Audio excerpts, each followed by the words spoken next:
Hi, welcome to ANR tutorials. లాక్డౌన్కి ముందు మనకి కొన్ని నోటిఫికేషన్స్ వచ్చాయి. ఈ పాండమిక్కి ముందు ఆఫ్టర్ ఈ లాక్డౌన్ తర్వాత అంటే దాదాపు 4 నెలలు అంతకు ముందు కూడా కొన్ని పెద్ద నోటిఫికేషన్స్ లేవు. సో ఒక 4 నెలల తర్వాత అతి భారీ నోటిఫికేషన్ వచ్చిందని చెప్పుకోవచ్చు. ఈ నోటిఫికేషన్ వచ్చేసి సెంట్రల్ ఆర్మ్డ్ పోలీస్ ఫోర్సెస్ నుంచి, అదేవిధంగా ఢిల్లీ పోలీస్ నుంచి సబ్ ఇన్స్పెక్టర్ జాబ్లకి నోటిఫికేషన్ ఇచ్చారు. దాదాపు 1600కి పైగా మనకి పోస్టులు అనేది ఇవ్వడం జరిగింది. సో ఈ నోటిఫికేషన్ని ఎట్టి పరిస్థితుల్లో మిస్ అవ్వకండి. ఎందుకు ఇంత ఇంపార్టెంట్గా చెప్తున్నానంటే, మీకు ఫ్యూచర్లో కూడా వచ్చే జాబ్స్ ఓన్లీ పారామెడికల్ ఫోర్సెస్ నుంచే వస్తాయి మనకి. అంటే మీకు మనం ఆల్రెడీ చెప్పుకున్నాం, ఆర్మ్డ్ ఫోర్సెస్ కానీ, పారా ఫోర్సెస్ కానీ, లేకపోతే సెంట్రల్ ఆర్మ్డ్ పోలీస్ ఫోర్సెస్ కానీ, వీటిలో నుంచే ఈ 3 స్ట్రీమ్లలో నుంచే మనకి దాదాపు 60,000 ఖాళీలు ఉన్నాయి. మనకు ఆల్రెడీ 2020లో ఫిలప్ చేస్తామని చెప్పేసి జనవరిలో కూడా మనకి హోమ్ మినిస్టర్ గారు, మనకి అదేవిధంగా రక్షణ మంత్రి గారు ఒక ప్రెస్ నోట్ అనేది రిలీజ్ చేశారు. సో అంటే ఇవి అంత ఇంపార్టెంట్ ఎమర్జెన్సీడ్ నోటిఫికేషన్ కాబట్టే ఇటువంటి సిచ్యువేషన్లో కూడా ఈ నోటిఫికేషన్ అనేది రిలీజ్ అయింది మనకి. సో ఫ్యూచర్లో కూడా మీరు ఇటువంటి డిఫెన్స్కి సంబంధించి, అదేవిధంగా హోమ్ మినిస్ట్రీకి సంబంధించి నోటిఫికేషన్స్ చాలా వరకు ఎక్స్పెక్ట్ చేయొచ్చు. సో ఎవరైతే ఈ కానిస్టేబుల్స్ కావచ్చు, లేకపోతే సబ్ ఇన్స్పెక్టర్ కావచ్చు, లేకపోతే ఆర్మ్డ్ ఫోర్సెస్ కావచ్చు, లేకపోతే నేవీ కావచ్చు, లేకపోతే ఎయిర్ ఫోర్స్ కావచ్చు, ఇటువంటి వాటిల్లోకి వెళ్ళాలనుకుంటున్నారు, ఐదర్ అది ఆర్మీ జాబ్ అన్నా కావచ్చు, అంటే ఆర్మ్డ్ ఫోర్సెస్ అన్నా కావచ్చు, లేకపోతే సివిలియన్ అన్నా కావచ్చు. సివిలియన్ అంటే డేటా ఎంట్రీ వర్క్స్ కానీ, ఎల్డీసీ కానీ ఇవి కూడా ఉంటాయి. సో ఇవి 2020లో చాలా వరకు ఎక్కువ పోస్టులు ఫిలప్ అయ్యే అవకాశం ఉంది మిగతా వాటితో పోల్చుకుంటే. ఇక ఆర్ఆర్బీ చూసుకున్నట్లయితే అంతకుముందు ఇచ్చిన నోటిఫికేషన్ మనకి కంప్లీట్ కాలేదు. సో ఇప్పుడప్పుడే పడే అవకాశం లేదు మళ్ళీ జాబ్ నోటిఫికేషన్ అనేది. ఆల్రెడీ మళ్ళీ ఇంకొక 1,00,000 పోస్టులు ఖాళీ ఉన్నాయని చెప్పారు, కానీ అవి ఇప్పుడే ఫిలప్ అయ్యే అవకాశం అయితే లేదు. ఇవంతా కంప్లీట్ అవ్వడానికి, ఇప్పుడు ఎన్టీపీసీ గ్రూప్ డి కంప్లీట్ అవ్వడానికి 2 నుంచి 3 సంవత్సరాలు పడుతుంది. సో ఇప్పుడు మీరు ఎక్స్పెక్ట్ చేయాల్సింది ఇటువంటి నోటిఫికేషన్సే. సో ఎవరైతే ఫిజికల్గా ఫిట్ ఉంటారో, కొన్నిటికైతే హైట్ కూడా అవసరం ఉండదు, ఎవరైతే సబ్జెక్ట్ మీద బాగా అవగాహన ఉంటుందో, మీరు స్టడీని స్టాప్ చేయకుండా కంటిన్యూ చేస్తూ ఉండండి. ఖచ్చితంగా మీకు ఏదో ఒక జాబ్ నోటిఫికేషన్స్ అనేది వస్తూనే ఉంటాయి. ఆల్రెడీ నేను అంతకుముందు ఈ లాక్డౌన్ పీరియడ్లో కూడా ఖచ్చితంగా జాబ్స్ నోటిఫికేషన్స్ వస్తాయి, మీరు చదవండి అని చెప్పాము. కానీ చాలామంది కామెంట్ సెక్షన్లో కూడా అన్నారు, మేము హోప్ వదిలేసుకున్నాము, అసలు ఈ జాబ్స్ పడేటట్లేవు, ఇప్పుడు ఎకానమీ బాగా దెబ్బతినిపోయింది, మేము స్టాప్ చేస్తున్నామని అన్నారు. సో అటువంటి వాళ్ళకి మళ్ళీ చెప్తున్నాను, ఎమర్జెన్సీ జాబ్స్ ఎటు పోవు. ఈ ఆర్మ్డ్ ఫోర్సెస్కి సంబంధించిన జాబ్స్, అదేవిధంగా మీకు ప్రపంచం మొత్తం, ఇండియా మొత్తం స్తంభించిపోయినా కానీ కొన్ని సిస్టమేటిక్గా నడవాల్సి ఉంటుంది ఇండియాలో. సపోజ్కి పోస్టల్ సర్వీసెస్, ఇది కూడా కన్ఫామ్గా నడవాల్సి ఉంటుంది. అండ్ రైల్వే సర్వీసెస్, ఇవి కూడా కన్ఫామ్గా నడవాల్సి ఉంటుంది. అదేవిధంగా ఆర్మ్డ్ ఫోర్సెస్, ఇవి కూడా కన్ఫామ్గా నడవాల్సి ఉంటుంది. మిగతా జాబ్లో ఒకవేళ నడవకపోవచ్చు, అసలు ఆ జాబ్స్ ఉండొచ్చు, తీసేయచ్చు, కానీ ఇవి మాత్రం కన్ఫామ్గా ఉంటాయి. సో కాబట్టి ఈ జాబ్స్కి మీరు ఎక్కువగా ప్రిపేర్ అవ్వాల్సి ఉంటుంది. అసలు స్టాప్ అనేది చేయకండి మీ ప్రిపరేషన్. అదేవిధంగా స్టేట్ గవర్నమెంట్కి వచ్చేపాటికి పోలీస్ ఫోర్సెస్, కానిస్టేబుల్స్ కావచ్చు, ఎస్ఎస్ కావచ్చు, డాక్టర్స్ కావచ్చు, ఇటువంటి వాళ్ళకి కూడా ఎప్పటికీ వర్క్ అనేది ఉంటూనే ఉంటుంది. సో నేను అనేది ఏంటంటే, జాబ్స్ పడవు అని చెప్పేసి, ఫైనల్గా మీకు ఒకటి చెప్పాలని ఏంటంటే, జాబ్స్ పడవు అని చెప్పేసి స్టడీని నెగ్లెక్ట్ చేయకుండా కంటిన్యూగా చదువుతున్నట్లయితే మీకు ఖచ్చితంగా ఈ 6 నెలల్లో ఏదో ఒక దాంట్లో ఉంటారు మీరు. సో ఇప్పుడు నోటిఫికేషన్ విషయానికి వద్దాం ఒకసారి. సో ఇది ఆన్లైన్లో అప్లై చేసుకోవాలి. మీకు స్టార్టింగ్ డేట్ వచ్చేసి జూన్ 17వ తారీఖు నుంచి మీరు ఆన్లైన్లో అప్లై చేసుకోవచ్చు. ఎప్పటి వరకు అప్లై చేసుకోవచ్చు అంటే జూలై 16వ తారీఖు వరకు మీరు ఆన్లైన్లో అప్లై చేసుకోవచ్చు. అదేవిధంగా ఫీ కూడా మీరు ఈ లోపలే పే చేసుకుంటే మంచిది. మీకు ఇక్కడ ఇంకా డేట్స్ ఇచ్చాడు, ఇంకొక 2-3 రోజులు ఎక్స్ట్రా కూడా మనకి last date for making online payment అని చెప్పేసి ఇంకొక 2 రోజులు ఎక్స్ట్రా ఇచ్చాడు. కానీ ఇవన్నీ మీరు పట్టించుకోకుండా జూలై 16వ తారీఖు లోపలే మీరు అన్నీ కంప్లీట్ చేసుకుంటే బెటర్గా ఉంటుంది. ఇక దీంట్లో వచ్చేసి మనకి sub inspector GD in CAPFs అంటే సెంట్రల్ ఆర్మ్డ్ పోలీస్ ఫోర్సెస్. దీంట్లో సబ్ ఇన్స్పెక్టర్ పోలీసులు ఉన్నాయి మనకి. అదేవిధంగా ఇది లెవెల్ 6 జాబు. 35,400 బేసిక్ పే ఉంటుంది. 1,12,400కి ఎండ్ అవుతుంది బేసిక్ పే అనేది. ఇది group B job, non ministerial. అదేవిధంగా sub inspector executive male and female in Delhi police. దీంట్లో కూడా సేమ్ బేసిక్ పే ఉంటుంది. లెవెల్ 6 35,400 నుంచి 1,12,400 వరకు ఉంటుంది. ఇది group C job, non gazetted. ఇది నాన్ మినిస్ట్రియల్ కాదు, ఇది ఢిల్లీ పోలీస్ నుంచి వచ్చింది ఇది. సో ఈ 2 రకాల కేటగిరీలు ఇచ్చారు. మళ్ళీ దీంట్లో చాలా రకాలు ఉంటాయి. దీంట్లో మీరు ప్రిఫరెన్స్ ఇచ్చుకోవచ్చు. మీరు దేంట్లోకి వెళ్ళాలనుకుంటున్నారో ప్రిఫరెన్స్ ఇచ్చుకోవచ్చు. నాకు సంబంధించి నా ఉద్దేశం ప్రకారం అయితే సిఏపిఎఫ్ బాగుంటుంది ఢిల్లీ పోలీస్ కంటే. అంటే రెండు సేమ్ శాలరీ, సేమ్ హోదా ఉంటాయి. కాకపోతే కొద్దిగా సిఏపిఎఫ్లో ఢిల్లీ పోలీస్ కంటే కొద్దిగా పీస్ఫుల్గా మీరు మీ వర్క్ కూడా చేసుకోవచ్చు అని నా ఉద్దేశం. ఇంకోటి, ఇక్కడ మీ లోకల్లో కూడా పడే అవకాశం ఉంటుంది సిఏపిఎఫ్లో. సపోజ్కి ఇండస్ట్రియల్ పోస్టులు ఉంటాయి దీంట్లో, ఇండస్ట్రియల్ సెక్యూరిటీ ఫోర్సెస్ పోస్టులు ఉంటాయి. అవి మన తెలంగాణలో ఉన్నాయి, ఆంధ్రాలో కూడా ఉన్నాయి. మ్యూచువల్ అండర్స్టాండింగ్ పేరుతో మీరు ఒక 3 సంవత్సరాల తర్వాత ఇక్కడ కూడా ట్రాన్స్ఫర్ చేసుకోవచ్చు. సో కొన్ని చూపిస్తాను మీకు ఏవే పోస్టులు ఉన్నాయో చూద్దాం. Sub inspector in Delhi police ఇదొక stream. Sub inspector in border security force, sub inspector in central industrial security force, sub inspector in central reserve police force, sub inspector in Indo Tibetan border police force, sub inspector in Sashastra Seema Bal. ఇలా మొత్తం 6 రకాల streams ఉన్నాయి. మీరు preference ఇచ్చుకోవాలి. దేంట్లో మీకు మీ marks బట్టి దేంట్లో మీకు ముందుగా మీరు కావాలనుకుంటున్నారు జాబ్ అనేది మీరు ప్రిఫరెన్స్ ఇచ్చుకోవచ్చు. అది డాక్యుమెంట్ వెరిఫికేషన్ తర్వాత ఉంటుంది. సో నెక్స్ట్ వేకెన్సీస్ వచ్చేసినట్టయితే మనకి క్లియర్గా అన్ని మెన్షన్ చేశాడు. Sub inspector executive in Delhi police మేల్కి వచ్చేసి ఓపెన్లో యూఆర్లో 32, ఈడబ్ల్యూఎస్ ఎకనామికల్ వీకర్ సెక్షన్ వాళ్ళకి 9, ఓబీసీ వాళ్ళకి 6, ఎస్సీ వాళ్ళకి 11, ఎస్టీ వాళ్ళకి 15, టోటల్గా 73 ఉన్నాయి. దీనిలో డిపార్ట్మెంటల్ క్యాండిడేట్స్ కూడా ఉన్నాయి. దీనికి నార్మల్ వాళ్ళు ఎలిజిబుల్ కాదు, ఓన్లీ డిపార్ట్మెంట్ వాళ్ళు మాత్రమే ఈ పోస్టులకు ఎలిజిబుల్. సో మీరు వీటి గురించి ఆలోచించాల్సిన అవసరం లేదు. ఎవరైనా డిపార్ట్మెంటల్ క్యాండిడేట్స్ ఉంటే వాళ్ళు చూడండి. యూఆర్లో 4 ఉన్నాయి వాళ్ళకి, ఈడబ్ల్యూఎస్లో 1, ఓబీసీకి 2, ఎస్సీకి 1, ఎస్టీకి 1, టోటల్గా 9 ఉన్నాయి. ఇక ఎక్స్ సర్వీస్ మ్యాన్ కూడా మొత్తం 9 పోస్టులు ఉన్నాయి. టోటల్ వేకెన్సీలు వచ్చేసి ఢిల్లీ పోలీస్ మేల్లో 91 పోస్టులు ఉన్నాయి. అదేవిధంగా ఢిల్లీ పోలీస్ ఫీమేల్కి వచ్చేసి చూడండి మొత్తం 78 పోస్టులు ఉన్నాయి. యూఆర్లో 35, ఈడబ్ల్యూఎస్లో 8, ఓబీసీకి 17, ఎస్సీకి 12, ఎస్టీకి 6 పోస్టులు అనేది ఉన్నాయి మనకి. ఇక sub inspector GD in central armed police forces సిఏపిఎఫ్ఎస్లో మనకి కేటగిరీ వైజ్గా ఇచ్చాడు మనకి చూడండి. CRPF, BSF, ITBP, CISF, SSB. దీంట్లో మేల్ క్యాండిడేట్స్కి వచ్చేసి యూఆర్లో 421, ఈడబ్ల్యూఎస్లో 104, ఓబీసీలో 281, ఎస్సీలో 156, ఎస్టీలో 78, టోటల్గా 1040 పోస్టులు అనేది ఇచ్చారు. ఫీమేల్కి కూడా నేను ఈ జాబ్ నోటిఫికేషన్స్కి ఇంకోసారి క్లియర్గా చెప్పాలనుకుంటుంది ఏంటి అంటే, అమ్మాయిలు ఈ జాబ్కి ఖచ్చితంగా అప్లై చేసుకోండి. దీంట్లో కొద్దిగా హైట్ అనేది అవసరం. నేను ఆ హైట్ గురించి కూడా చెప్తాను. ఆ హైట్ ఉన్న వాళ్ళు ఖచ్చితంగా అప్లై చేసుకుని ప్రిపరేషన్ స్టార్ట్ చేయండి. గతసారి ఒక నోటిఫికేషన్ వచ్చినప్పుడు అయితే అమ్మాయిలకైతే అబ్బాయిలకు వచ్చిన మార్కుల్లో జస్ట్ 45% మార్కులు సంపాదించిన వాళ్ళకు కూడా ఈ సబ్ ఇన్స్పెక్టర్ జాబ్లు అనేది వచ్చినాయి. సో కాబట్టి ఎవరూ నెగ్లెక్ట్ చేయకుండా ఖచ్చితంగా అప్లై చేసుకోండి. ఇక సిఆర్పిఎఫ్లో ఫీమేల్కి వచ్చేసి యూఆర్ 13, ఈడబ్ల్యూఎస్ 3, ఓబీసీకి 9, ఎస్సీకి 5, ఎస్టీకి 2, టోటల్గా 32 పోస్టులు అనేది ఉంటాయి. ఇక బిఎస్ఎఫ్ మేల్లో మీరు ప్రిఫరెన్స్ అనేది బిఎస్ఎఫ్ అనేది లాస్ట్లో ఇచ్చుకోండి, నా సజెషన్ ఇది. ఈ సిఆర్పిఎఫ్ బాగానే ఉంటుంది, మిగతా అన్నిటితో పోల్చుకుంటే సిఆర్పిఎఫ్ బాగానే ఉంటుంది. అదేవిధంగా సిఐఎస్ఎఫ్ కూడా ఇచ్చుకోండి.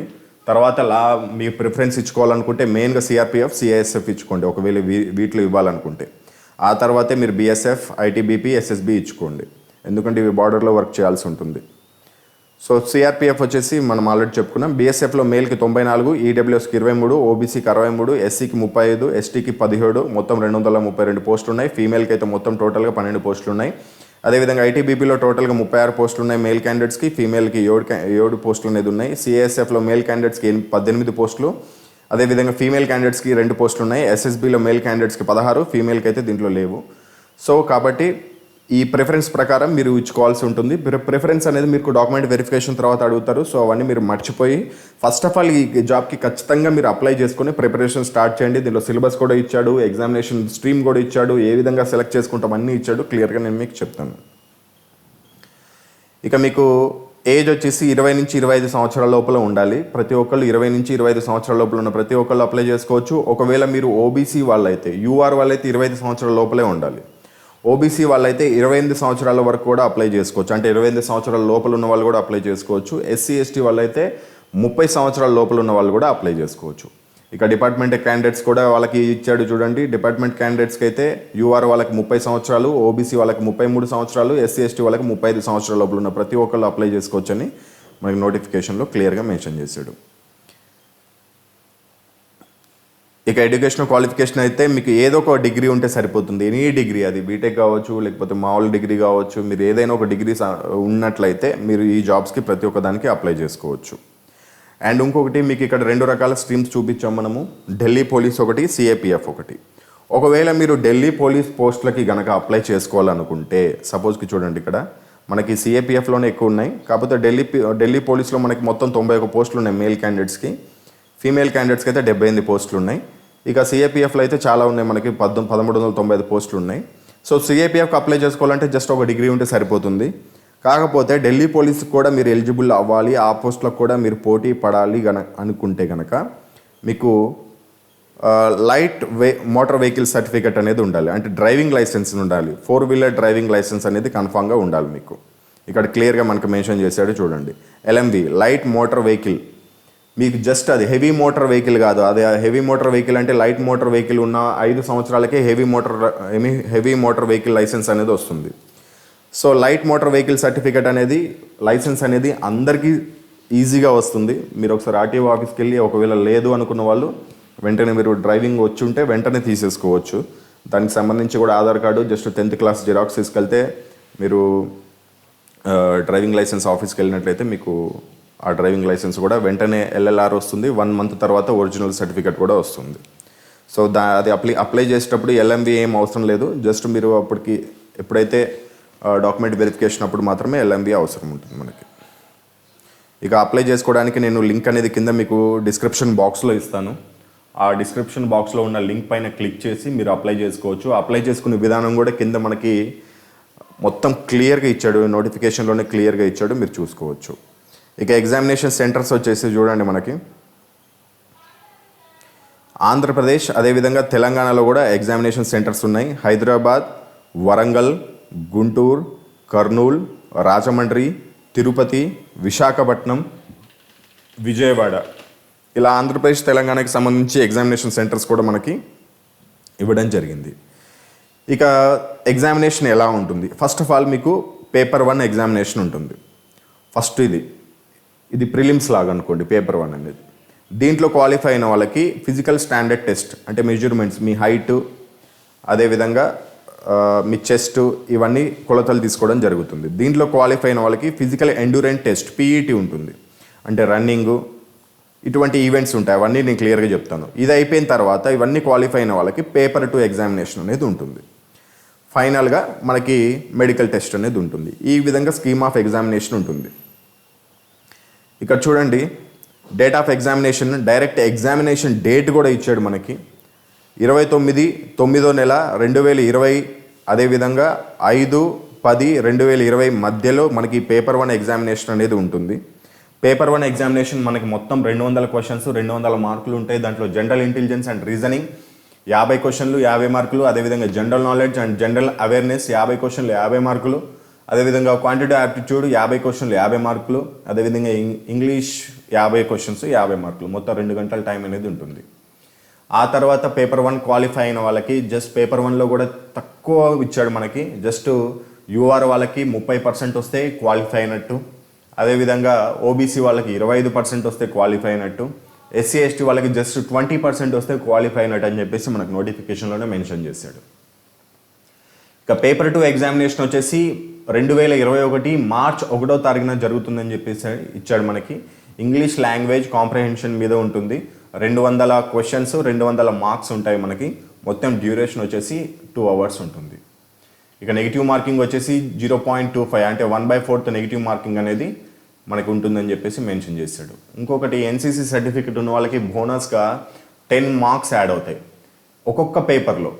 సపోజ్కి ఎన్సీసీ సి సర్టిఫికేట్ ఉందనుకోండి, మీకు పేపర్ 1లో 10 మార్క్స్ యాడ్ అవుతాయి, పేపర్ 2లో కూడా 10 మార్క్స్ యాడ్ అవుతాయి. ఎన్సీసీ బి సర్టిఫికేట్ ఉంటే 6 మార్క్స్ యాడ్ అవుతాయి. ఎన్సీసీ ఏ సర్టిఫికేట్ ఉంటే 4 మార్క్స్ యాడ్ అవుతాయి మీకు. సో ఈ సర్టిఫికేట్ ఉన్న వాళ్ళకి ఈజీగా జాబ్ వచ్చే అవకాశం ఉంటుంది. ఎందుకంటే 10 మార్కులు అంటే సి సర్టిఫికేట్ ఉందనుకోండి, టోటల్గా మీకు 20 మార్కులు కలిసి వస్తాయి పేపర్ 1 పేపర్ 2లో. సో అది చాలా పెద్ద విషయం. సో కాబట్టి ఎన్సీసీ సర్టిఫికేట్ ఉన్న వాళ్ళు ఖచ్చితంగా అప్లై చేసుకోవడానికి ప్రయత్నించండి.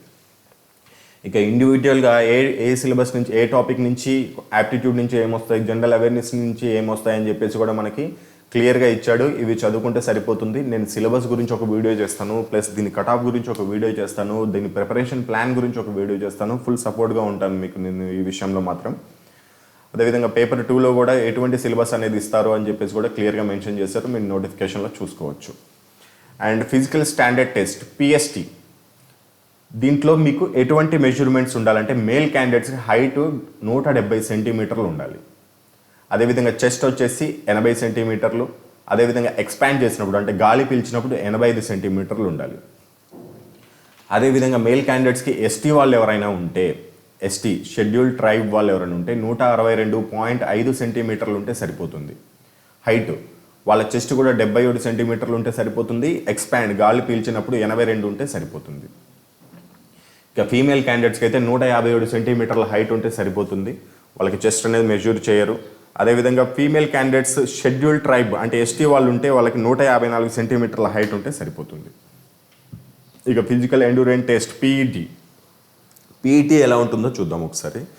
మేల్ క్యాండిడేట్స్కి అయితే 100 మీటర్స్ రన్ ఉంటుంది, 16 సెకండ్లో పూర్తి చేయాల్సి ఉంటుంది. చాలా సింపుల్గా చేయొచ్చు. State government constable, state government SI కంటే ఇవి చాలా సింపుల్గా ఉంటాయి చూడండి. అదేవిధంగా 1.6 కిలోమీటర్స్ రేసు 6.5 మినిట్స్లో.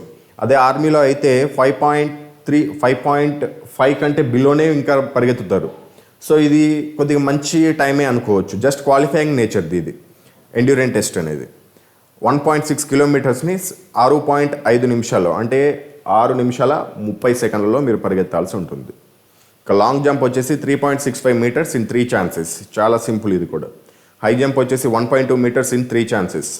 షార్ట్ పుట్ 16 దియాలు మనకి 4.5 మీటర్స్ ఇన్ 3 ఛాన్సెస్. ఇక్కడ చూడండి, షార్ట్ పుట్ అనేది మనకి 4.5 మీటర్లు విసరాల్సి ఉంటుంది. నేను ఇవి పుషప్స్ అనుకున్నాను. షార్ట్ పుట్ అనేది మనకి 4.5 మీటర్లు విసరాల్సి ఉంటుంది. మనకి ఇది 3 ఛాన్సెస్ ఇస్తారు మనకి. నెక్స్ట్ ఫీమేల్ క్యాండిడేట్స్కి కూడా 100 మీటర్స్ రేస్ ఉంటుంది, 18 సెకండ్స్లో పూర్తి చేయాలి. 1800 మీటర్స్ రేస్ ఉంటుంది, వీళ్ళకి 1.6 ఉండదు. 1800 మీటర్ రేస్ ఉంటుంది 4 మినిట్స్. అదేవిధంగా long jump 2.7 metres in 3 chances. అదేవిధంగా హై జంప్ ఉంటుంది, వీళ్ళకి షార్ట్ పుట్ ఉండదు. హై జంప్ వచ్చేసి 0.9 మీటర్స్ ఇన్ 3 ఛాన్సెస్. సో ఈ విధంగా ఎండ్యూరెన్స్ టెస్ట్ కంప్లీట్ అయిపోయిన తర్వాత పేపర్ 2 ఎగ్జామినేషన్ ఉంటుంది. పేపర్ 2 ఎగ్జామినేషన్ తర్వాత మెడికల్ ఎగ్జామినేషన్ ఉంటుంది. మెడికల్లో జస్ట్ మీకు ఐ టెస్ట్ అనేది ఉంటుంది, మిగతాదంతా మీరు పర్ఫెక్ట్గా ఉన్నా సరిపోతుంది. ఐ టెస్ట్లో 6/6, 6/9 నార్మల్గా ఉంటుంది. ఇది సేమ్ ఇవన్నీ క్వాలిఫై అయిన వాళ్ళకి ఇక డైరెక్ట్ కాల్ లెటర్స్ అనేది ఇవ్వడం జరుగుతుంది. ఇక టాటూ గురించి అయితే చాలామందికి టాటూ గురించి డౌట్ ఉంటాయి. సెల్యూట్ చేసే భాగంలో టాటూ ఉండకూడదు, అంటే మోచేతి భాగంలో టాటూ అనేది కనిపించకూడదు. ఎస్టీ వాళ్ళకైతే ఎలిజిబుల్ ఉంటుంది, ఎందుకంటే వాళ్ళకి కొన్ని సాంప్రదాయాల ప్రకారం వాళ్ళు టాటూలు వేసుకుంటారు కాబట్టి వాళ్ళకి మాత్రము ఎలిజిబిలిటీ ఇచ్చారు. మిగతా వాళ్ళకి మాత్రం సెల్యూట్ చేసే భాగంలో సెల్యూట్ చేస్తున్నప్పుడు ఆపోజిట్ ఆఫీసర్కి టాటూ కనపడకుండా ఉంటే సరిపోతుంది. ఎస్టీ వాళ్ళకి ఉన్నా కూడా 1/4 అంటే మోచేతి భాగంలో ఉంటే ఆ మోచేతి ఏరియాలో 1/4 భాగం ఉంటే ఎలిజిబుల్ అనమాట. సో ఇది ఈ ఎగ్జామినేషన్కి సంబంధించిన డీటెయిల్స్. దీని గురించి మీకు ఇంకేమైనా డౌట్స్ ఉంటే నా కింద కమెంట్ సెక్షన్లో తెలియజేయండి. ఏ విధంగా అప్లై చేయాలనేది లింక్ కింద డిస్క్రిప్షన్ బాక్స్లో ఇస్తాను, దానిపైన క్లిక్ చేసి మీరు చూసుకోవచ్చు. అండ్ వన్ మోర్ థింగ్, ఇక్కడ చూడండి నోటిఫికేషన్ కింద లాస్ట్లో మీకు ప్రతి ఒక్క స్టెప్ ఇచ్చాడు నీట్గా, ఏ విధంగా అప్లై చేయాలి అని ఈజీగా స్టెప్ బై స్టెప్ ఇచ్చాడు. ఒకసారి చూసుకొని జాగ్రత్తగా అప్లై చేసుకోవడానికి ప్రయత్నించండి. All the best. జై హింద్.